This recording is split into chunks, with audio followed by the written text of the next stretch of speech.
ब्रह्मस्य विश्वस्य परं निधान वेदास्य वेद्यञ्च परञ्च धाम प्रयात विश्वमहन्तरूप वायुर्जमाग्नि वरुण शशांक प्रजापतिस्तन्न प्रपितामहश्च नमो नमस्तेस्तु सहस्रकृत्य पुनश्च भयोपि नमो नमस्ते। ब्रह्ममार्ग प्रदर्शक प्रेम भक्ति विनायक शांति स्वस्ति विधायक परम पूज्यपाद आचार्य देव नमः। असो आप जानते हैं कि हमारे वर्तमान परम पूज्यपाद श्री आचार्य देव का आज 55वां जन्मदिवस देश भर में देवघर से लेके तमाम मंदिर केंद्र बिहार में बड़े पैमाने पर बड़े हर्षोल्लास से बड़े जोश खोश से मनाया जा रहा है। एक सूचना में पहले आप सब देखना चाहता हूँ।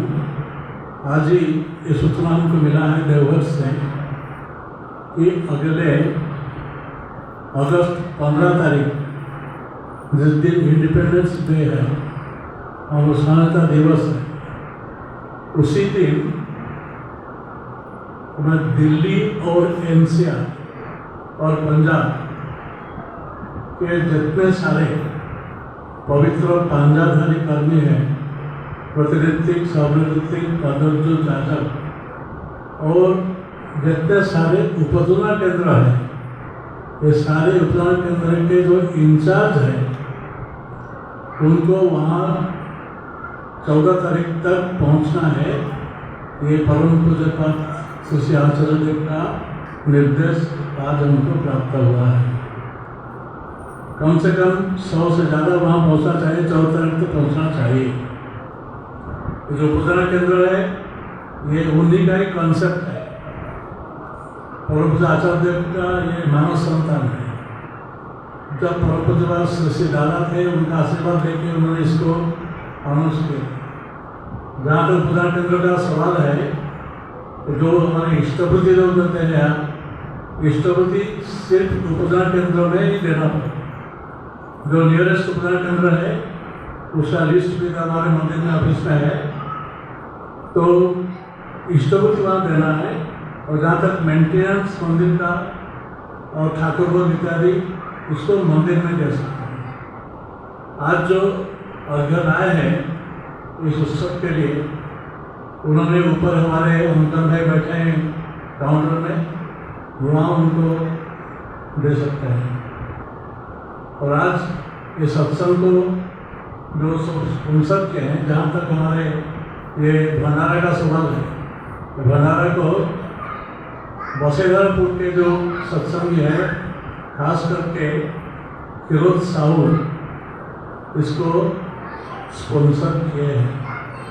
और जहाँ तक डेकोरेशन का सवाल है, फूल वगैरह जो सब देखते हैं आप, इसको सद्य प्रयाग राजेश्वर दत्त का जो ऋतिक थे नारायण के, उनके सुपुत्र ऑपरेशन दत्त, उनको ये स्पॉन्सर किया। तो इसके लिए जो अर्घ्य आप लाए हैं उसको ऊपर अंकल भाई के पास काउंटर में दे सकते हैं। जहाँ तक परम पूज्यपाद श्री आचार्य का सवाल है, उनको मैं बचपन से जानता हूँ। 1968 में उनका शुभ आविर्भाव हुआ था। वो बहुआयामी व्यक्तित्व का अधिकारी है,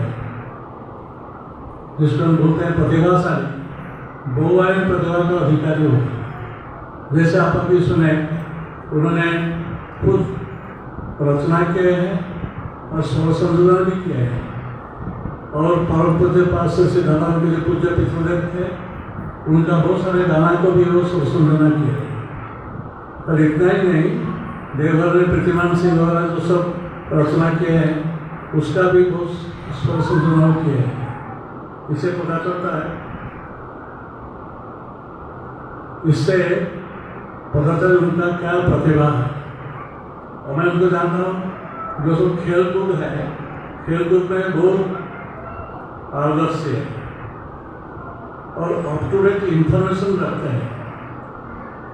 और परम पूज्यपाद श्री दादा, उनके पूज्य पितृदेव, उन्होंने कहा था कि हमारे वर्तमान आचार्य देव वो बाक्षित है, वो जिसको जो बोल देते हैं वो फलीभूत हो जाता है। ईश्वर उनके पास जो हम निवेदन करते हैं, दर्शन करते हैं, प्रणाम करते हैं, निवेदन करते हैं, हमेशा सोच समझ के निवेदन करना चाहिए और जैसे जैसे बोलते हैं वैसा वैसा ही करना चाहिए, क्योंकि उनका जो बाक्षिदी का सवाल है उनका निवेदन करने से उनका आशीर्वाद का फलीभूत हो जाता है। इसको ध्यान में रखना चाहिए। और जहाँ तक संगठन का सवाल है, ये सत्संग बहुत विशाल संगठन है।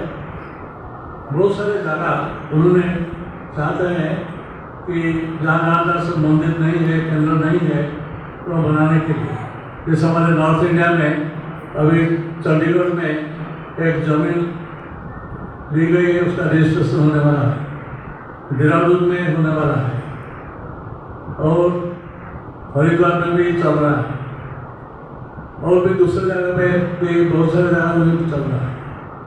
अभी हमारे परम पूज्य पास श्री दादा का जो पवित्र चिताभस्म है वो देश भर में, अक्टूबर हिमाचल बहुत सारे जगह उसको विसर्जन की जाती है। हमारे परम पूज्य पाप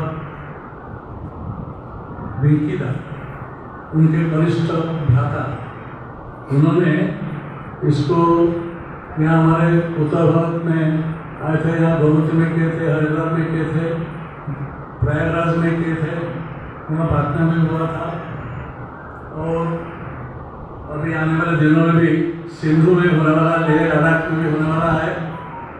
पिछले संडे पुरी में समुद्र पर उसको भी चिताभस्म विसर्जन किया गया है। और जहाँ तक अरब सागर का सवाल है, वो उधर गए थे अहमदाबाद, वहाँ द्वारका में भी किए हैं और उज्जैन भी आए थे, वहाँ नर्मदा में भी विसर्जन किया गया है और गौघाटी में होने वाला है और पानीघाटी है जो कोलकाता के पास है, वहाँ भी गंगा में विसर्जन होने वाला है। और लास्ट उनका जो जन्मस्थान था परम पूज्य आचार्य श्री दादा का, पद्मा नदी जो बांग्लादेश में भी है, वहाँ भी ये होने वाला है।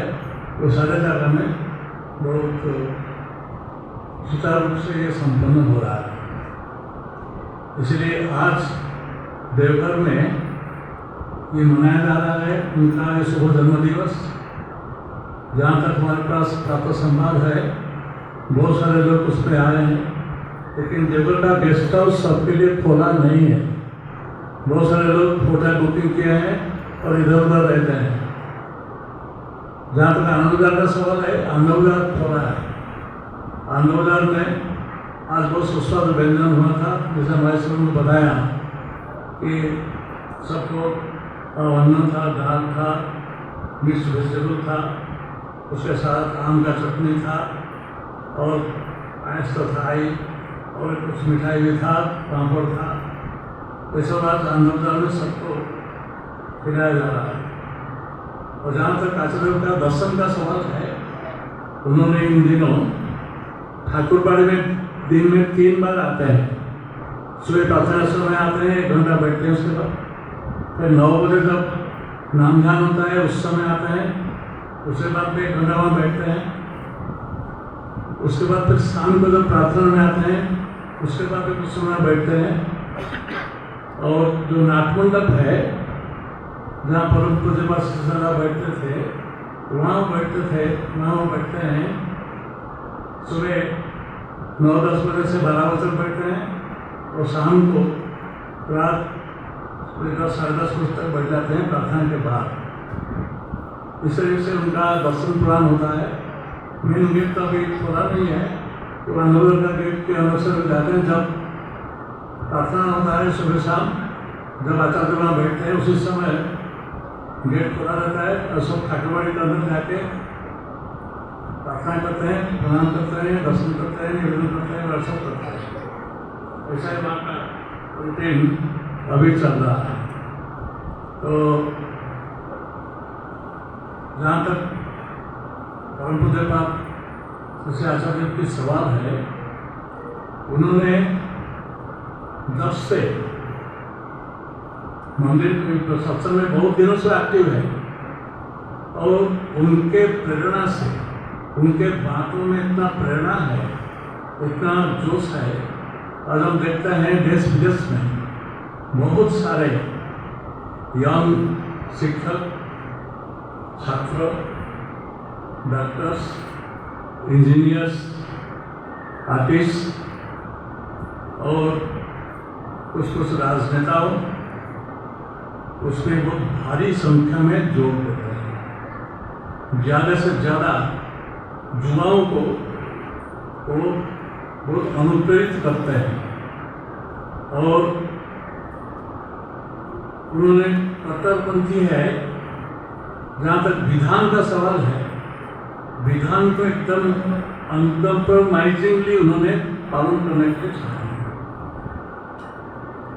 हमारा जो जगन्नाथ इष्टपति सुश्री शिवाचार्य का विधान है, तो ठाकुर जी जो विधान ठाकुर दे रखे हैं उसको एकदम कंजर्वेटिवली पालन करने के लिए उनका आदेश है। उन्होंने किसी भी हालत में उसके साथ कंप्रोमाइज नहीं करते हैं और वो साधन भजन में बहुत जोर देते हैं। खुद ही बहुत साधन भजन करते हैं और साधन भजन बहुत साधन में जोर भी देते हैं। लोग जो हमारा स्पिरिचुअल प्रैक्टिस है उसको करने को चाहते हैं। तो इसीलिए उनका प्रेरणा से, उनके जो बातों विभिन्न मीटिंग में और जो ज़्यादा से ज़्यादा वो स्वस्थ नहीं प्रीफर करते हैं, ज़्यादा से ज़्यादा स्वस्थ नहीं लेना चाहिए, क्योंकि दीक्षा लेते हैं, दीक्षा को और रेगुलराइज करने के लिए स्वस्थ का विधान ठाकुर जी रखते हैं। तो ठाकुर जी बोल रहे हैं स्वस्थ नहीं माने ना उन्नति तक करें।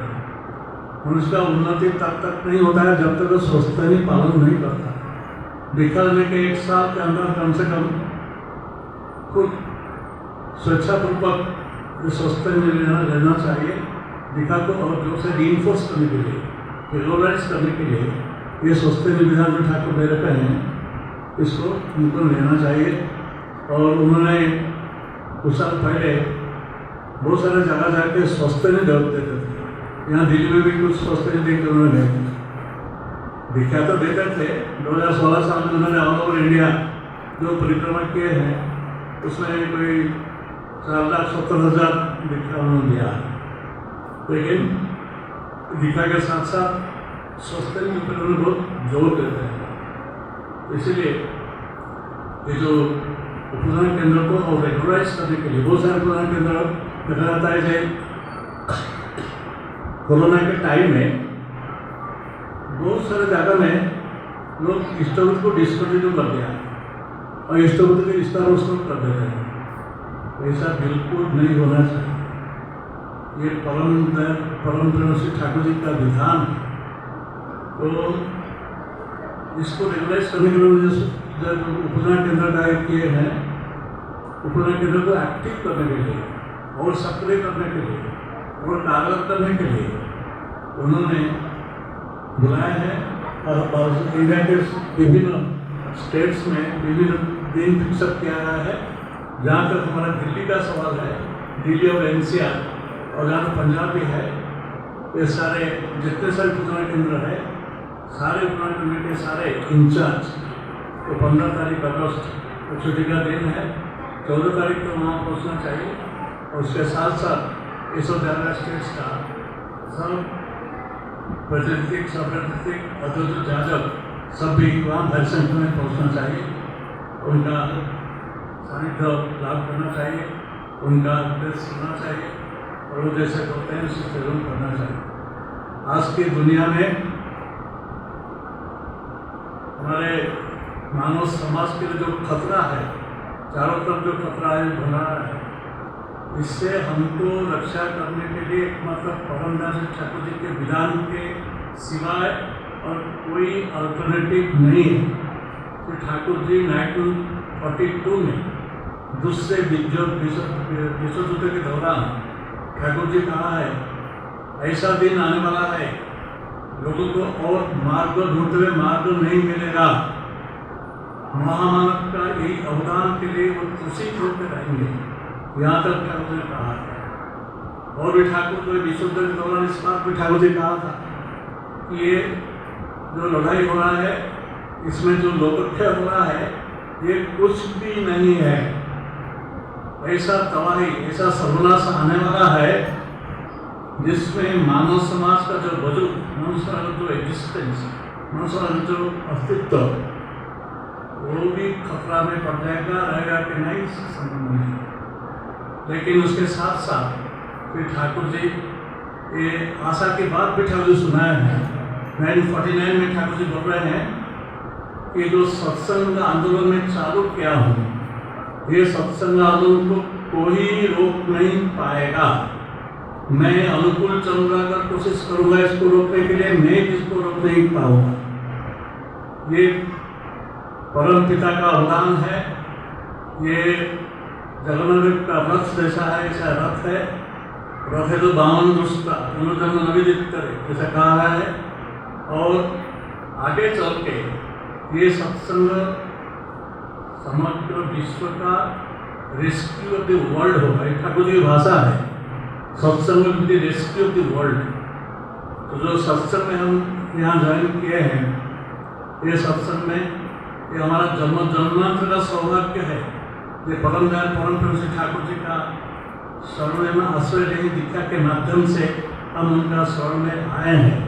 हमारे पिता माता का सुकृति है, हमारा जन्म का संस्कार है, ये हमारा पूर्वजों का सौभाग्य है, जिस वजह से हमको आज परमदासी ठाकुर जी का शरण आने का एक दुर्लभ सुयोग मौका हमको मिला है। इस बात को हम नहीं भूलना चाहिए। तो इसको करते हुए जो दीक्षा को जितना ज़्यादा बढ़ाने के लिए, जैसे हमारे परम पूज्य आचार्य थे लास्ट जो कॉन्फ्रेंस में बोले थे, उनसे ठाकुर जी ने कहा था 3 करोड़ दीक्षा देने के लिए। उनका 3 करोड़ दीक्षा हो गया है। वो फिर उस दिन ये उम्मीद जताए थे कि 3.5 करोड़ और दीक्षा देने के लिए। इसलिए हर सत्संगी ठाकुर जी का जाजक है। वो जाजक पांजा में गए, वो जाजक ऐसा बात नहीं है।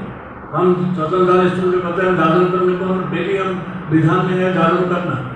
तो हर सत्संगी जाजक है ठाकुर जी का, हर सत्संगी श्री ठाकुर जी का एक लाउड स्पीकर है। ये सत्संग जो आंदोलन फैल रहा है, ये कोई टीवी से नहीं हो रहा है, कोई प्रेस से नहीं हो रहा है, कोई मीडिया से नहीं हो रहा है। एक से दूसरा सुनता है, दूसरा तीसरा सुनता है, इस तरीके से ये फैलता है और इससे तेज रफ्तार से ये फैलता है। तो ये आपके जान पहचान जो है, जिसके साथ मिलते हैं, जुलते हैं, बात करते हैं, काम करते हैं, खेलते हैं, कूदते हैं, जो कुछ करते हैं, उनके पास कम से कम ठाकुर जी बात बोलना चाहिए। कोई लिखा लेगा नहीं लेगा, उसका अपना संस्कार की बात है, लेकिन उसको समझाने देने से हमारा समझ बुझ और ज़्यादा पक्का हो जाता है। हमारा इसमें तो लाभ ही होता है। और इससे बढ़कर और कोई अगर दिखा ले लेगा बहुत अच्छी बात है, वो भी अच्छा इंसान बनने के लिए कोशिश करेगा। इसमें हमारा एक भी पैसा खर्चा नहीं होता है, फोकट में दूसरे का उपकार होता है, हमारा उपकार होता है।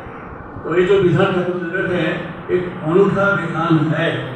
इसलिए आप ऐसा ही बहुत सारे लोग इधर है जिनका बहुत सारे रिश्तेदार हैं, जान पहचान है, उनको दीक्षा नहीं दिए हैं, उनको समझा कर दीक्षा देने की कोशिश करना चाहिए।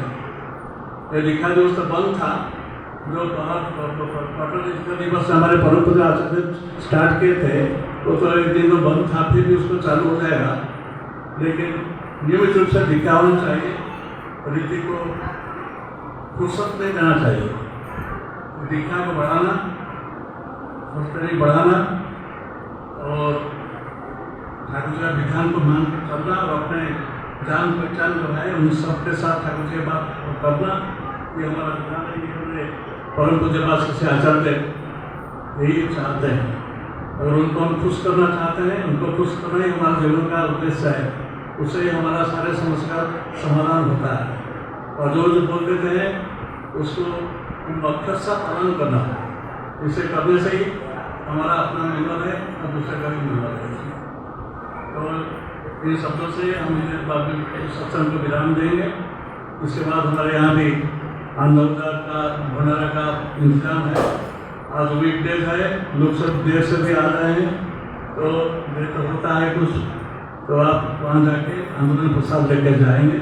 और जो ऑर्डर देना चाहते हैं सब ऑर्डर हमारे जो काउंटर में अंदर में बैठे हैं उनके पास ऑर्डर दे सकते हैं। जय गुरु।